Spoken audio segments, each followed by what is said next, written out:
Excited na ba kayong makita ang inyong mga apo sa Amerika, Canada, Europe o sa Dubai? Sigurado ako na sa mga oras na ito habang pinapanood niyo ako, ay nakaimpeke na ang inyong maleta. Nakaredy na ang inyong pasaporte, ang inyong jacket para sa lamig. At syempre, hindi mawawala ang mga pasalubong na natuyo, danggit, pulburon, at kung ano-ano pang paborito ng inyong mga anak at kamag-anak sa ibang bansa. Alam ko po, ang pakiramdam ninyo, halo-halo ang emosyon.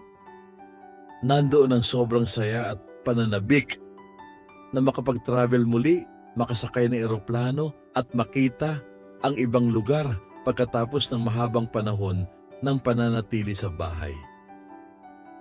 Pero aminin natin ang totoo, mga senior, magpakatotoo tayo. Sa likod ng saya at excitement, nandoon din ang kaba at ang takot.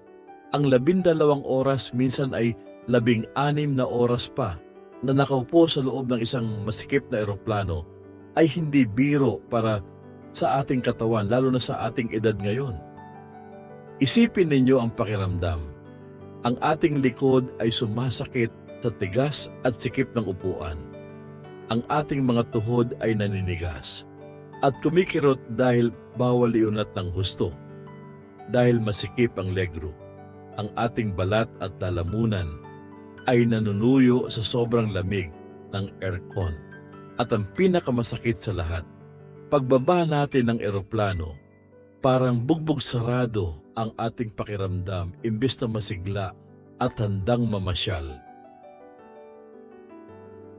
Maraming senior ang masaya at malusog pag alis ng Pilipinas, pero pagdating sa ibang bansa, naka-wheelchair na dahil hindi na makalakad sa sobrang pamamaga ng paa at binti, o kaya naman ay hilo at masama ang pakiramdam dahil biglang tumaas ang presyon habang nasa ere. Ayaw na ayaw nating mangyari iyon sa inyo. Ang gusto natin, paglabas nyo ng airport, fresh kayo, masigla, malakas, at handang-handang yumakap at makipaglaro sa inyong mga apo na matagal nyong hindi nakita. Kaya sa video na ito, ituturo ko ang 5 bagay na dapat gawin ng bawat senior bago at habang nasa biyahe. Ito ang inyong magiging gabay para maging ligtas, komportable at walang sakit na mararamdaman sa inyong flight. Tandaan ninyo, ang paghahanda para sa biyahe ay hindi lang sa laman ng maleta, kundi pati na rin sa kondisyon ng inyong katawan. Bago tayo magsimula sa ating mga tips, gusto kong malaman kung saan ang inyong dream destination o kung saan kayo papunta sa susunod na biyahe. Paki-comment naman sa ibaba kung saan bansa kayo pupunta. I-type nyo kung Canada, USA, Japan, Australia o kahit saan pa man. Kapag nabasa ko yan, isasama ko kayo at ang inyong pamilya sa aking dasal para sa isang ligtas at payapang biyahe. Simulan na natin ang listahan. Makinig maigi dahil kalusugan at buhay nyo ang nakasalalay dito. Unang rule, alagaan ang daloy ng dugo sa paa. Ito ang pinakadelikado sa lahat ng pwedeng mangyari sa biyahe. Kapag tayo ay nasa eroplano, tayo ay nakaupo ng matagal sa isang posisyon ng hindi gumagalaw. Dahil sa gravity at kawalan ng kilos, ang dugo sa ating binti at paa ay naiipon sa ibaba.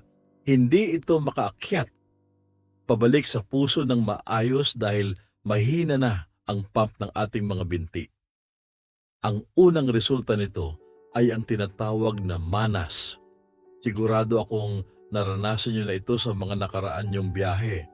Yung pagsuot nyo ng sapatos bago lumipad sa Pilipinas, maluwag pa at komportable. Pero pagbaba ng eroplano sa ibang bansa, hindi na magkasya ang sapatos nyo. Para ng monay ang inyong paa sa taba, pamamaga at paninigas. Masakit itong ilakad at nakakasira ng mood. pero ang mas nakakatakot ay ang kondisyon na deep vein thrombosis. Ito ay ang pamumuo ng dugo sa binti dahil sa bagal ng daloy nito. Ito ay delikado. Kapag ang namuong dugo na ito ay gumalaw at pumunta sa inyong baga o puso, pwede itong maging sanhi ng stroke o seryosong komplikasyon habang nasa ere o pagbaba ng eroplano. Ano ang solusyon? Meron akong simpleng payo na pwede niyong gawin kahit nakaupo. Gawin ang tinatawag na alphabet exercise. Hindi niyo kailangan tumayo at maglakad-lakad sa koridor kung nahihiya kayo o kung nakatilaw ang seatbelt sign. Habang nakaupo sa inyong pwesto, iangat ng bahagya ang inyong paa mula sa sahig. Gamitin ang inyong hinlalaki sa paa o big toe para isulat sa hangin ang letrang A, B, C hanggang Z. Gawin ito sa kaliwa at pagkatapos ay sa kanang paa. Ulitin ito kada 1 oras. Ang simpleng pag-ikot at paggalaw ng inyong bukong ay pipiga sa inyong binti para bumbahin ang dugo pabalik sa puso. Ito ay parang paglalakad na rin kahit kayo ay nakaupo. At isa pang pakiusap, kung kaya ng budget, magsuot ng compression stockings o yung medyas na masikip ng konti para suportahan ang inyong ugat at maiwasan ang pamamaga. Pangalawang rule, labanan ang dehydrasyon. Alam niyo ba na ang hangin sa loob ng eroplano ay recycled at mas tuyo pa kaysa sa hangin sa disyerto? Totoo po iyan dahil dito mabilis matuyo ang tubig sa ating katawan nang hindi natin namamalayan. Wala tayong pawis pero nauubos ang tubig natin sa paghinga. Kapag kulang sa tubig ang senior, lumalapot ang dugo na delikado sa stroke, sumasakit ang ulo, nanunuyo ang lalamunan at humihina ang resistensya laban sa virus at bakterya na nasa loob ng eroplano. Ang payo ko ay uminom ng tubig, pero alam ko ang kinatatakutan ninyo at ang dahilan kung bakit ayaw niyong uminom. Dok, ayaw kong uminom kasi ayaw kong pabalik-balik sa CR. Masikip ang banyo ng eroplano, minsan madumi, maalog, at nakakahiya sa katabi ko kung tayo ako ng tayo para umihi.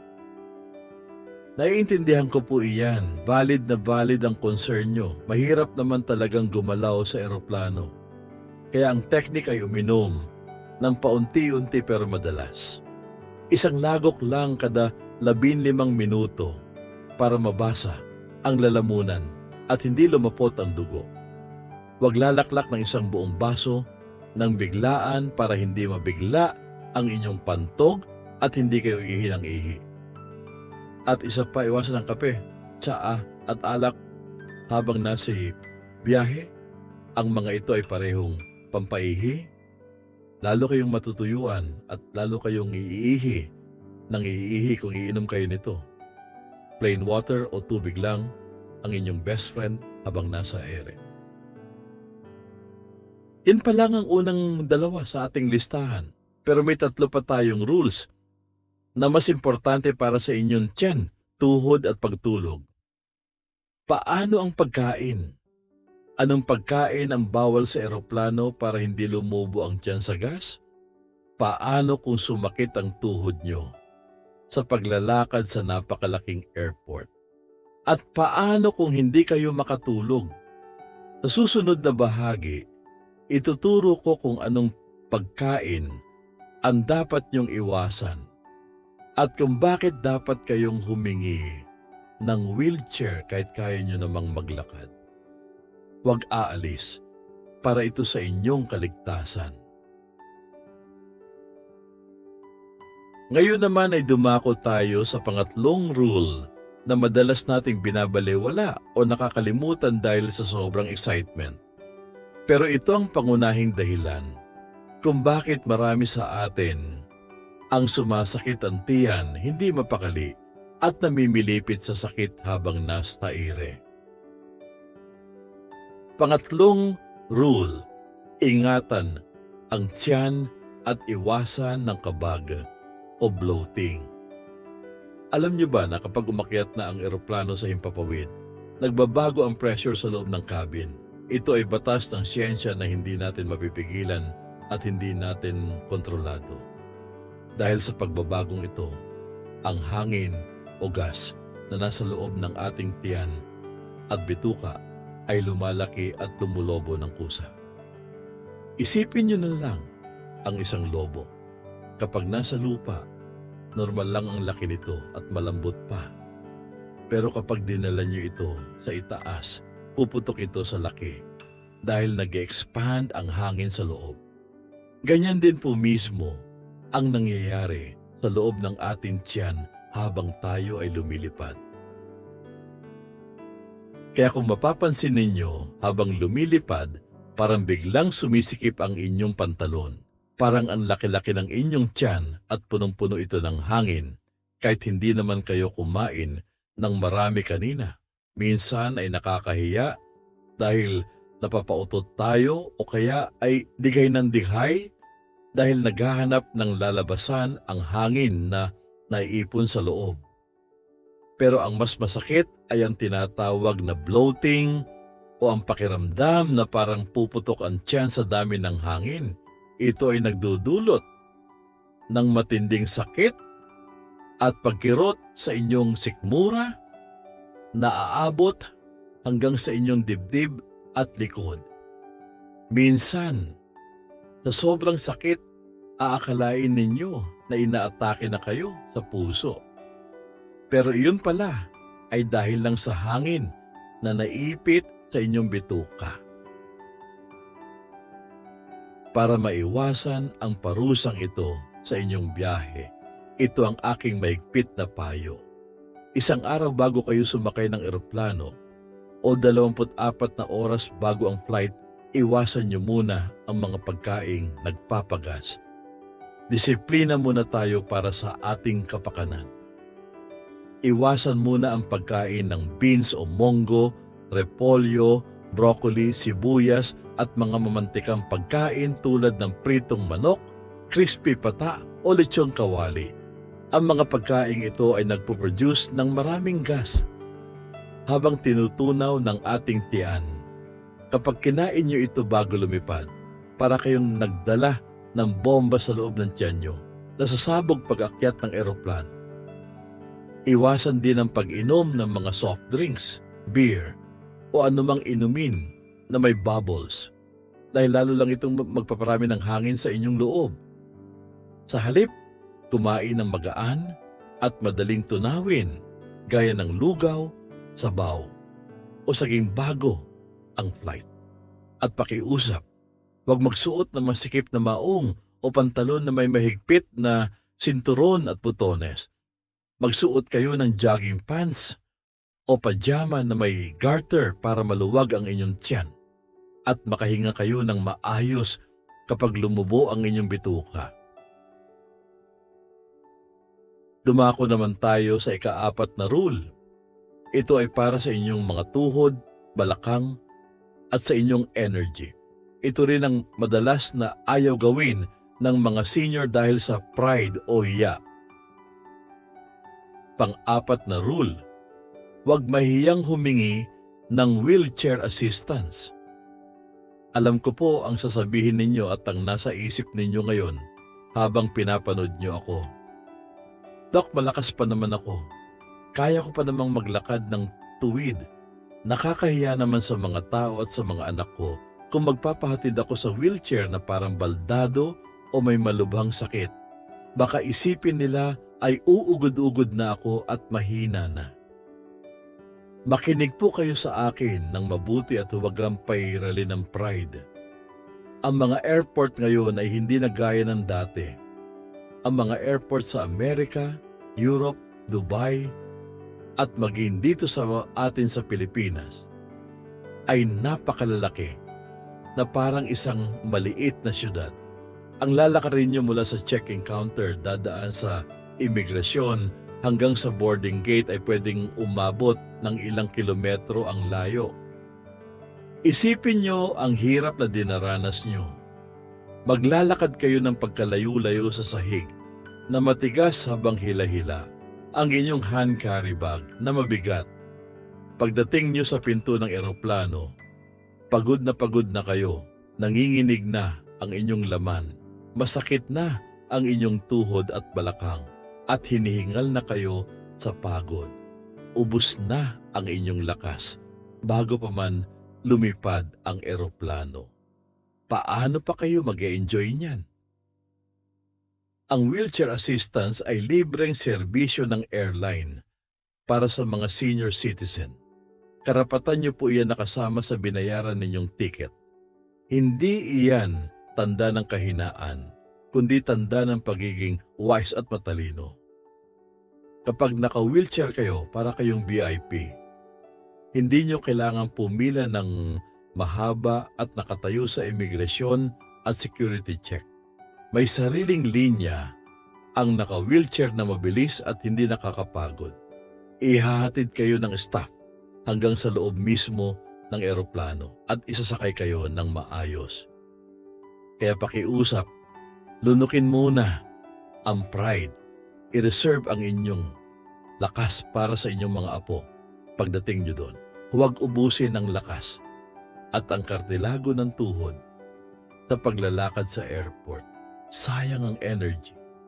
Mas magandang dumating kayo sa inyong pamilya na nakangiti, presko, at hindi humihingal sa pagod.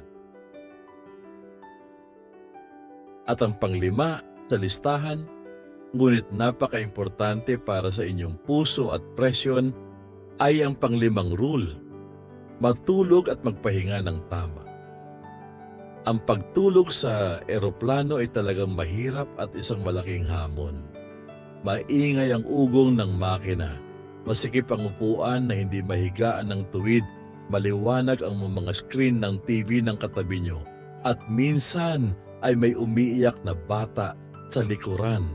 Pero kailangan niyong pilitin na ipahinga ang inyong katawan dahil kapag puyat ang senior, tumataas ang blood pressure, bumababa ang resistensya at nagiging mainitin ang ulo dahil sa stress. Para makatulog kayo kahit paano, magdala kayo ng sarili niyong neck pillow o unan sa leeg.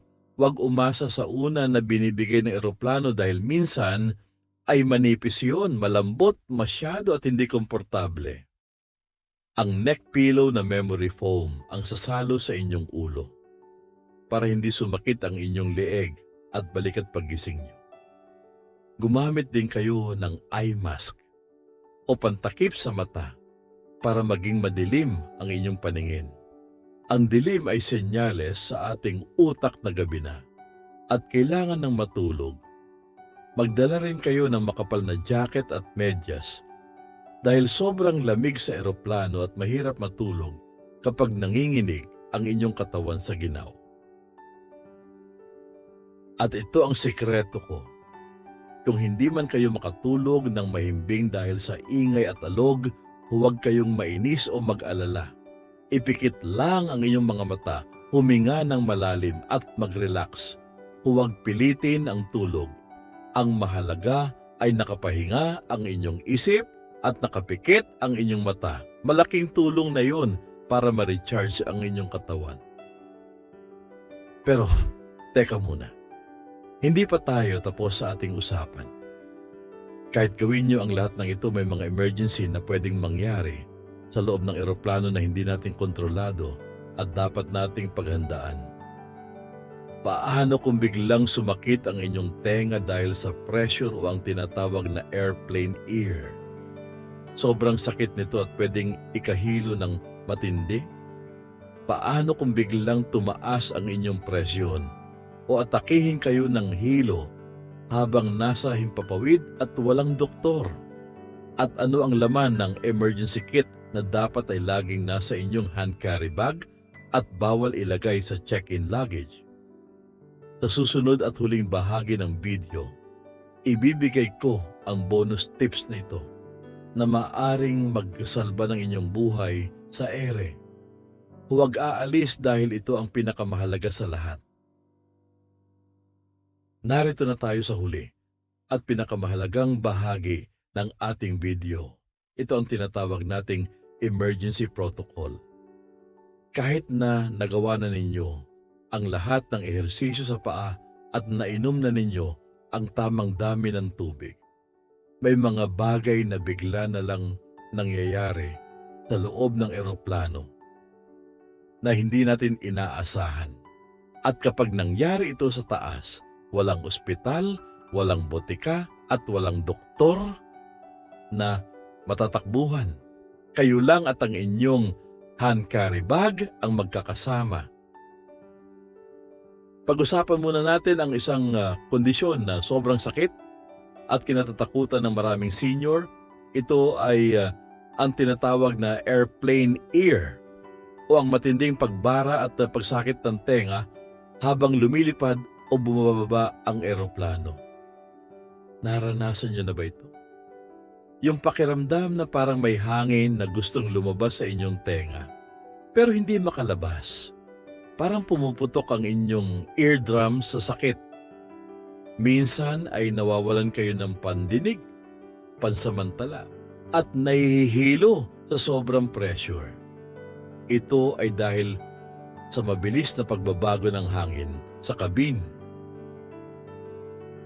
Para maiwasan ang impyernong sakit na ito, meron akong simpleng solusyon na dapat ay nasa bulsa nyo palagi. Magbaon kayo ng chewing gum o kaya ay matigas na candy. Kapag naramdaman nyo na bumababa na ang eroplano o tinatawag na descent, magsimula na kayong ngumuya ng gum o sumipsip ng candy. Bakit ito epektibo? Ang simpleng paggalaw ng inyong pangahabang ngumunguya ay nagbubukas sa maliit na tubo sa loob ng ating tenga na tinatawag na Eustachian tube. Kapag bumukas ito, nakakalabas ang naiipit na hangin at nawawala ang pressure. Kung wala kayong candy, pwede rin kayong humikab ng malaki ng paulit-ulit o kaya ay uminom ng tubig at lunukin ito ng dahan-dahan. Ang paglunok ay mabisang paraan din para mabuksan ang inyong tenga at maiwasan ang pagkahilo. Ngayon, dumako tayo sa pinakakritikal na parte, ang inyong emergency kit. Maraming senior ang nagkakamali dito. Inilalagay nila ang kanilang mga gamot sa malaking maleta na check-in sa ilalim ng eroplano. Ito ay malaking pagkakamali. Paano kung mawala ang inyong maleta? Paano kung ma-delay ang flight ninyo ng 5 oras at nasa loob ng maleta ang gamot nyo sa high blood? Paano kung atakihin kayo sa ere? Dapat ay mayroon kayong maliit na pouch o bag na laging nasa inyong tabi o nasa inyong hand carry. Huwag itong hihiwalay sa inyo. Ano ang dapat na laman nito?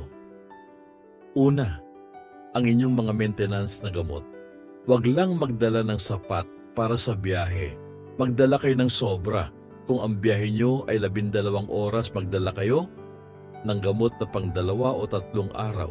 Ito ay para kung sakaling ma-stranded kayo sa airport o makancel ang flight, hindi kayo kakabahan na maubusan ng gamot. Pangalawa, magdala ng kopya ng reseta ng doktor o listahan ng inyong mga gamot. Minsan ay mahigpit ang security sa airport sa ibang bansa at tinatanong kung para saan ang mga gamot na dala nyo. Kapag may pinakita kayong reseta na may pirma ng doktor, hindi na nila kayo aabalahin pa. Pangatlo, at ito ay madalas makalimutan, magdala ng digital blood pressure monitor. Kung may nararamdaman kayong hilo o kakaiba habang nasa ere, mainam na masukat nyo agad ang inyong presyon. Sa ganitong paraan, malalaman nyo kung kailangan nyo bang uminom ng gamot o kailangan nyo lang itulog. Huwag manghula ng nararamdaman. At pang-apat, magdala ng biscuit, crackers o kaunting matamis. Ito ay para sa mga diabetiko o sa mga senior na biglang bumabagsak ang sugar dahil sa gutom o pagod. Ang simpleng pagkain ng biscuit ay pwedeng makasalba sa inyo mula sa pagkahimatay. Mga senior, ang pagbibiyahe ay dapat masaya. Ito ang regalo nyo sa inyong sarili matapos ang mahabang panahon ng pagtatrabaho at pagpapalaki ng pamilya. Huwag nating hayaan na ang simpleng kapabayaan sa kalusugan ang sumira sa moment na ito.